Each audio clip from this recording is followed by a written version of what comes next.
Fala pessoal, tudo bem? Aqui quem fala é Rafael Damasceno, especialista em segurança cibernética da IoIT.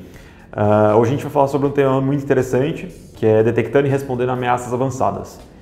Desde já, não se esqueça de se inscrever no nosso canal, deixar seu like no vídeo e compartilhar com seus amigos. Então pessoal, falando sobre o assunto detectando e respondendo ameaças avançadas, é um tema super interessante, que a gente vem de uns anos para cá já trazendo bastante esse tipo de informação. Basicamente, os ataques hoje a gente sabe que têm crescido cada vez mais, então a gente tem que estar sempre preparado para poder conseguir identificar esse ataque e conseguir também responder de maneira rápida e efetiva. A gente traz esse assunto hoje de detectando ameaças avançadas porque a gente trabalha bastante tempo com segurança, a gente tem uma série de plataformas de segurança que conseguem atender bem a necessidade do dia a dia, mas a gente sabe que as defesas tradicionais que a gente tem hoje não são mais o suficientes, né? Então a gente pensa que antivírus, que sempre foi utilizado por quase 100% de todas as companhias globalmente, firewalls também, são essenciais para o dia a dia, para uma operação de uma empresa, porém eles não são mais suficientes hoje para conseguir salvar uma empresa de um ataque muito sofisticado, né? E a gente vai passar por todos esses pontos de o que é um ataque avançado e por que a gente tem que começar a se preocupar com eles, né? É claro que a gente sabe que um ataque avançado, normalmente a gente pensa, minha empresa não vai ser atacada, por que eu devo me preocupar com isso, né? O que eu ofereço hoje à minha empresa não é algo tão valioso assim para atacantes, para esses hackers que querem pegar meu conteúdo. Então não vou me preocupar, não vou gastar tanto investimento em cima disso. Mas a gente tem que saber que isso realmente mexe com a reputação de uma empresa. A gente tem até uma pesquisa, faz um pouquinho mais de tempo que a gente fez essa pesquisa, por volta de 2014, 2015, que ele fala basicamente de incidente que poderia ter um grande impacto numa reputação de uma empresa, né? Aí foi listado uma série de incidentes e as pessoas votavam, né?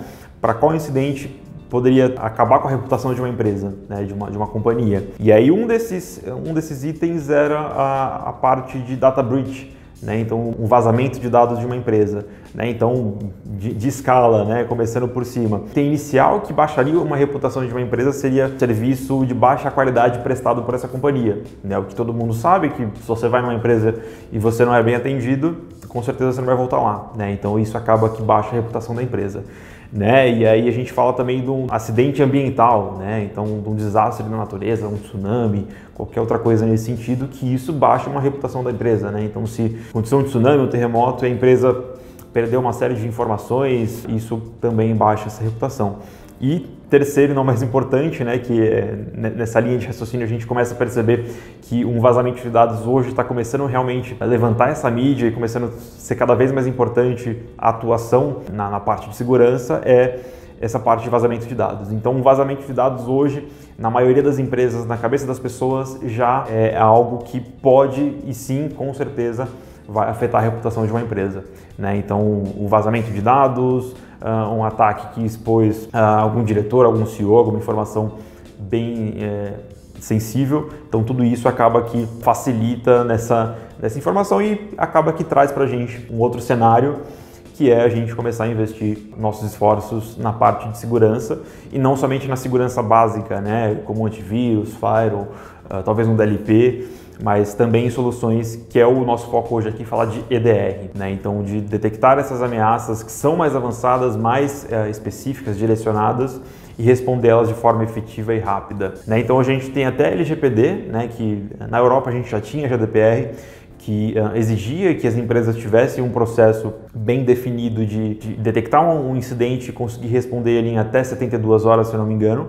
Então a empresa já tinha que ter esse processo bem definido para poder, se tiver um ataque acontecendo naquele horário, em questão de minutos, horas, a empresa já está posicionada para se defender, né? Então a gente sabe que hoje a LGPD trouxe isso foi um copy and paste da GDPR, a LGPD aqui no Brasil, e para a gente está mais ou menos no mesmo sentido. Então a gente tem que ter uma solução hoje de controle desses incidentes, né? De que a gente consiga detectar e conter e mitigar esses incidentes em tempo hábil. Então isso é muito importante e caso a gente não consiga, a gente vai ter que se reportar aos órgãos reguladores, serão passíveis de multa. Então, cada vez mais está se tornando importante a gente ter uma solução que consiga nos mostrar no dia a dia essas ameaças e conseguir conter elas em tempo hábil. E a gente sabe também que hoje a facilidade dos ataques cibernéticos estão se tornando cada vez mais fáceis e todo dia tem coisa nova, todo dia tem malware novo. Então, as tecnologias estão sempre evoluindo, os ataques estão evoluindo e é muito, como eu comentei há pouco, é muito simples a gente poder performar um ataque, né? E principalmente um ataque avançado. Hoje a gente tem, se vocês navegarem na Dark Web, vocês vão conseguir encontrar algumas plataformas, alguns sites que você vai conseguir contratar um hacker as a service. Né? Então você vai lá, acessa o site desse hacker e contrata ele ou contrata uma empresa para poder fazer esse tipo de serviço. Então, por exemplo, eu quero acabar com a minha concorrência, eu quero atingir tal pessoa. Você vai lá, contrata o hacker, paga em Bitcoin, ninguém te rastreia e esse atacante ele vai lá e performa um ataque super avançado e normalmente vai conseguir atingir o objetivo que vocês propôs para ele. Então a gente sabe que hoje essa facilidade está muito grande, muito simples a gente conseguir contratar um hacker e fazer um ataque mais avançado. Né? Então isso acaba trazendo um grande risco para as companhias, né? E acaba gerando um grande esforço da nossa parte para a gente poder conseguir criar soluções, ofertar soluções para trabalhar nessa camada e defender de uma maneira efetiva.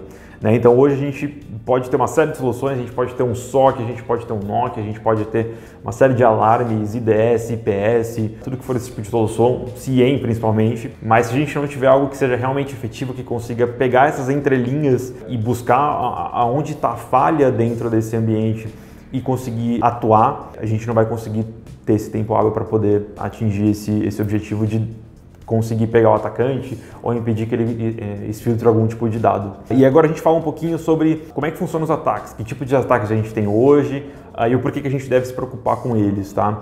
A gente tem, quando a gente fala em ataques cibernéticos, ataques avançados, a gente forma uma pirâmide para conseguir definir como é que funciona esses ataques. Então, para a gente conseguir explicar mais ou menos como é que funcionam os ataques e como é que eles procedem, como é que são executados, a gente utiliza uma pirâmide para conseguir mensurar esses ataques. E na base da pirâmide, a gente trabalha com os ataques genéricos, os ataques massivos, né? Então, porque eles têm um grande volume, acontecem todo dia e normalmente as soluções que a gente tem hoje, né, as soluções mais tradicionais de segurança conseguem conter. Né? Então, antivírus, firewall.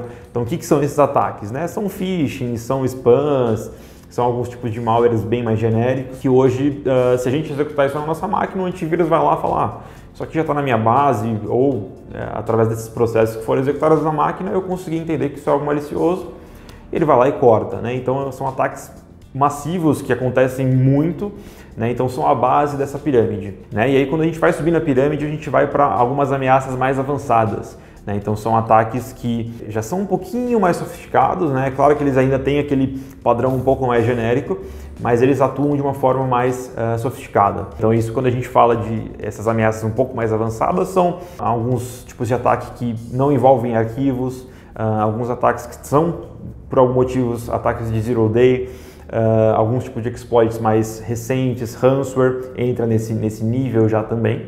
Né? Ele diminui um pouco o volume, mas ele já tem uma alta demanda, né? A gente consegue ver isso no nosso dia a dia.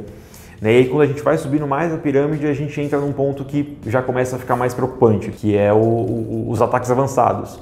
Né, que a gente tem menos ataques, só que esses ataques são mais suscetíveis a darem certo. Né? Então a gente está sim falando de ataques zero days, a gente está falando de e-mails phishing bem direcionados, então eu quero direcionar um e-mail phishing para aquela pessoa específica e eu sei que ela vai clicar e ela vai executar esse arquivo, esse malware que eu personalizei aqui, que nenhum antivírus, que nenhum firewall consegue detectar. Né? Então eu desenvolvi esse malware pensando já, sei lá, Kaspersky não vai conseguir detectar, Palo Alto não vai conseguir detectar, e a partir disso eu sei que meu usuário lá ele usa Kaspersky e Palo Alto, um exemplo, né? E aí a partir desse ponto eu sei que eu vou conseguir ganhar um acesso. Né? Então esse usuário conseguindo executar isso na máquina sem ele saber que tem algo malicioso, nenhuma camada defensiva vai conseguir segurar isso nesse tipo de ataque. Né? E aí, quando a gente sobe para o topo da pirâmide, né, onde a gente tem um número pequeno de ataque, mas são ataques bem mais complexos, a gente está falando de ataque de governo para governo, né? A gente chama de nation state. Como é que funcionam esses ataques? Né?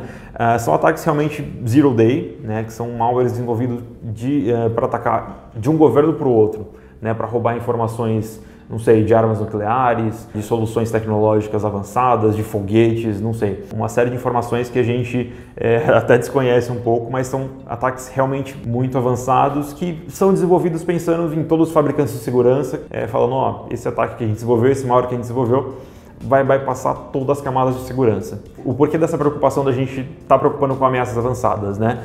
É porque quando acontece esses ataques de governo para governo, que eles lançam um ataque, normalmente depois do ataque ser executado, esses malware, essas ameaças, né? Elas vão caindo na pirâmide, né? Elas vão descer na pirâmide. A gente estava comentando agora subir na pirâmide, e quando esses ataques acontecem, elas vão descer na pirâmide. Por quê? Eles começam a ser publicados na Dark Web, né? E utilizados para fazer ataques avançados, e aí depois desses ataques avançados eles utilizam uma outra forma, melhorando esse malware para fazer uns ataques mais genéricos. Então, tudo isso vem descendo para o nosso dia a dia. Então, por isso que nós somos, hoje em dia, estamos bem mais propensos a ser atacados com ameaças mais avançadas, né? A gente teve até recentemente aí o caso da FireEye, que foi atacada, o WannaCry, que foi um ransomware bem desenhado, né? Que com certeza ele foi desenvolvido por algum tipo de governo e depois começou a descer a pirâmide e chegou basicamente em todo mundo, né? Então esse é mais ou menos o ciclo dos ataques, a pirâmide, como é que a gente define isso e o porquê que a gente tem que ficar preocupado, porque se existe um ataque que está acontecendo no topo da pirâmide, uma hora ou outra ele vai chegar para a gente que está aqui embaixo, nas empresas mais comuns. Então a gente tem que ter soluções bem capacitadas para conseguir entender essas ameaças e responder de maneira rápida. E aí a gente também chega num ponto super interessante que a gente fala que as ameaças hoje, os ataques que acontecem e as empresas que são hackeadas, ela tem mais ou menos uma média de mais de 100 dias para conseguir detectar esse ataque dentro da sua infraestrutura. Então isso acaba sendo um ponto crucial na hora da gente conseguir detectar um ataque e responder ele antes que o pior aconteça. Então quando a gente tem essa média, né, então é uma média que, claro, pode ser um pouco para menos ou um pouco para mais, vai depender sempre da maturidade da empresa, de que tipo de soluções ela está utilizando, que tipo de processos que ela tem implementado dentro do seu ambiente, mas é mais ou menos essa média, 100 dias. É um tempo muito grande para a gente conseguir detectar uma ameaça e poder responder. Aí, na verdade, esses 100 dias a gente calcula somente para detectar, né? Então você pensa que 100 dias somente para detectar, mais uma série de outros dias, meses, para conseguir remover esse artefato dentro da rede, né? Então é um tempo muito grande que as empresas não estão querendo passar por esse tempo, né? Então uma solução mais avançada que consegue ver essas entrelinhas desses processos, a gente consegue reduzir esse tempo para menos de um dia, eu diria que para algumas horas ou minutos, dependendo do cenário. E aí a gente fala um pouquinho também do ciclo de um ataque, né? Que a gente comentou os tipos de ataque que a gente tem hoje, o tempo que demora para acontecer um ataque, para a gente conseguir detectar um ataque. E agora a gente fala um pouquinho do ciclo desse ataque, né?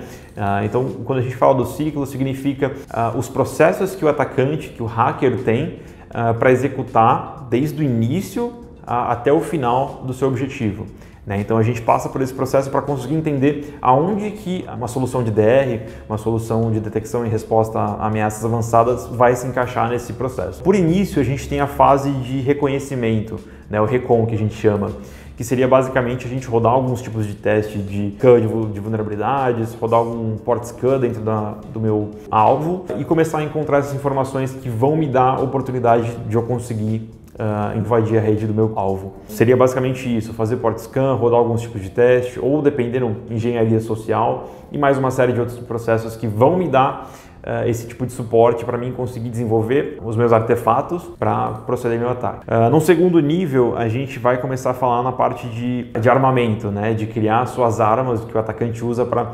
Então, ele entendendo como é que funciona a rede do alvo dele, ele vai desenvolver ferramentas que consigam bypassar a camada de segurança.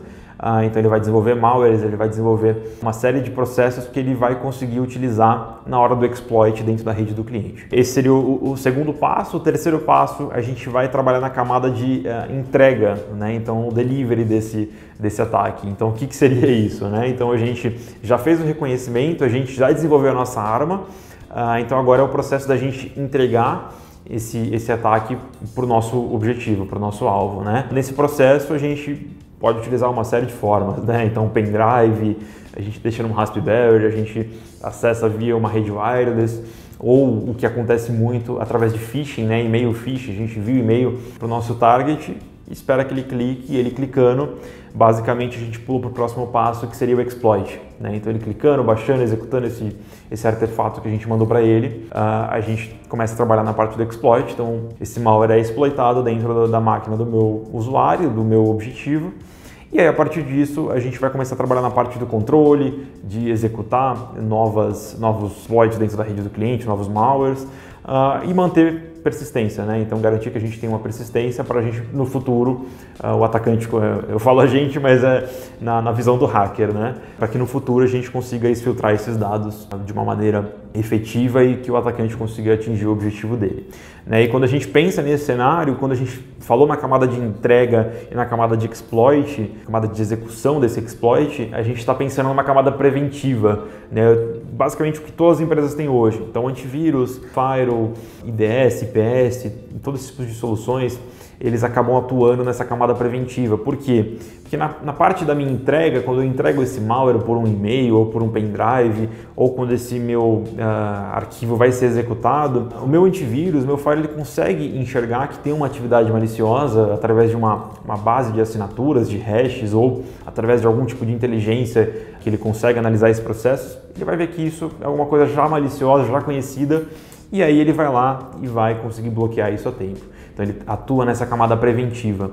E aí quando a gente fala do DR, ele vai atuar na camada pós o ataque, né? Por quê? Porque se o atacante conseguiu executar alguma coisa na sua rede sem que o antivírus, sem que o firewall conseguisse bloquear, isso significa que basicamente mais nada conseguiria detectar, né? Então uma solução de EDR ela vai atuar nesse ponto, né? Pós o ataque, pós a execução, todos esses processos eles já vão estar sendo analisados por essa solução, e se tiver alguma coisa maliciosa acontecendo, claro, a solução vai apontar, vai alarmar para você e vai te dar os passos que você deve executar para conseguir mitigar qualquer problema, tá? Então esse ciclo do ataque que eu acabei de comentar é até definido hoje pelo MITRE-ATT&CK, né? Um dos maiores frameworks de ataque que a gente tem disponível hoje, que eles acabam desenvolvendo essas táticas, técnicas e procedimentos que são utilizados dentro desses ataques e facilita o nosso entendimento no dia a dia, e principalmente as soluções de detecção e resposta para conseguir atuar nessa camada e ser efetiva nesses pontos. E aí, baseado em tudo isso que a gente estava comentando, né, a ideia de hoje é a gente falar um pouquinho, trazer um pouquinho de um EDR que a gente tem trabalhado bastante nos últimos tempos, que é o FortiEDR, o endpoint de detecção e resposta da Fortinet. E aí a gente vai falar bem sucintamente sobre ele, até porque daqui a pouco a gente vai falar um pouco mais profundamente num outro vídeo, mostrando na prática como é que funciona. Como é que funciona esse EDR da Fortinet, né? A gente trabalha com sensores, né, sensores, coletores que a gente vai espalhar pela rede, né? Então, para a rede do nosso cliente, a gente vai colocar sensores, né? Então, nas estações de trabalho, nos servidores, sensores na rede. Por quê? A gente vai coletar tudo que é tipo de informação, né, que possa ser relevante na hora que a gente for detectar um ataque. Quando eu digo tudo que é tipo de informação, é claro que informações sensíveis, controladas, a gente não coleta, mas no sentido de informações que possam acarretar um tipo de ataque nesse período. Coleta as informações, envia para uma central, pode ser na nuvem ou on-premises, e é onde é feito esse tratamento, né? Esse correlacionamento dessas logs, que através disso a gente correlaciona essas logs que a gente tem localmente com uma série de informações, de bases, de informações de ataque que a gente já tem hoje definidos, por exemplo, pelo MITRE-ATT&CK ou por qualquer outro tipo de framework, né? Então a gente correlaciona essas informações e consegue definir se isso pode ser um ataque ou não. Tudo isso em questão de segundos, né? De muito pouco tempo, né? Em algum ataque talvez muito mais complexo, pode demorar um pouco mais de segundos para minutos, no máximo em horas, né? Então é tudo isso que hoje, como eu comentei, que a LGPD, a GDPR pede, né? Então que a gente consiga responder em tempo hábil ou que a gente reporte em 72 horas.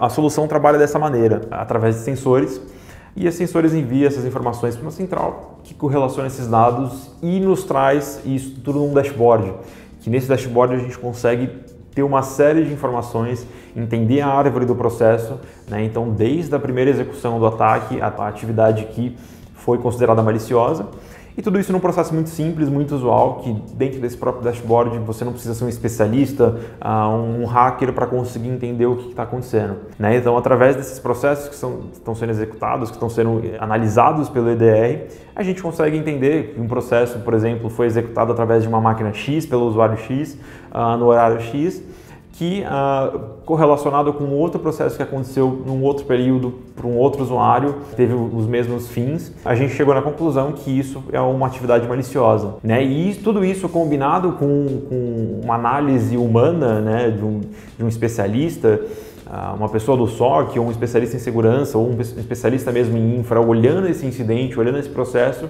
ele vai falar, não, ó, essa atividade fui eu que executei, por exemplo, foi o nosso time que executou, é um tipo de desenvolvimento interno que a gente trabalha hoje em dia, que acho que a solução deve ter entendido isso como uma atividade maliciosa. Mas não, a gente reporta aqui que isso aqui é um falso positivo, tudo bem, perfeito. Esse é o melhor dos casos, né? Mas no pior dos casos, a gente vai pegar que esse especialista de infraestrutura vai olhar, vai falar que, ó, esse processo aqui desconheço. Liguei para todo mundo da minha equipe aqui, ninguém executou isso e principalmente nessa máquina aqui do usuário, não sei, João, que foi executado na máquina dele, ele desconhece desse processo. E aí, a partir disso aqui, a gente vai conseguir começar a trabalhar na investigação desse ataque.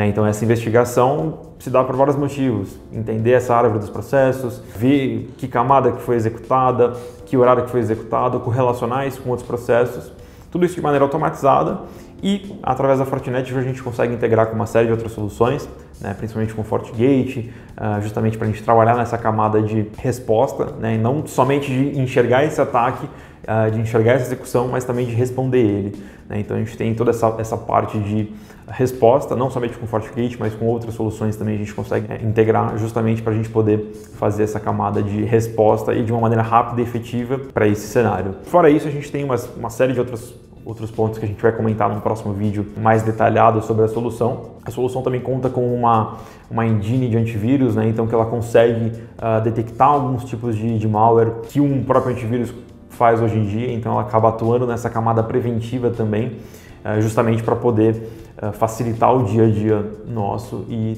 trabalhar de uma maneira mais efetiva com antivírus e com a parte de detecção a respostas avançadas e respostas a ameaças avançadas. Então era isso, pessoal. A ideia de hoje era realmente passar um pouquinho sobre esse cenário de EDR, de detectando e respondendo ameaças avançadas.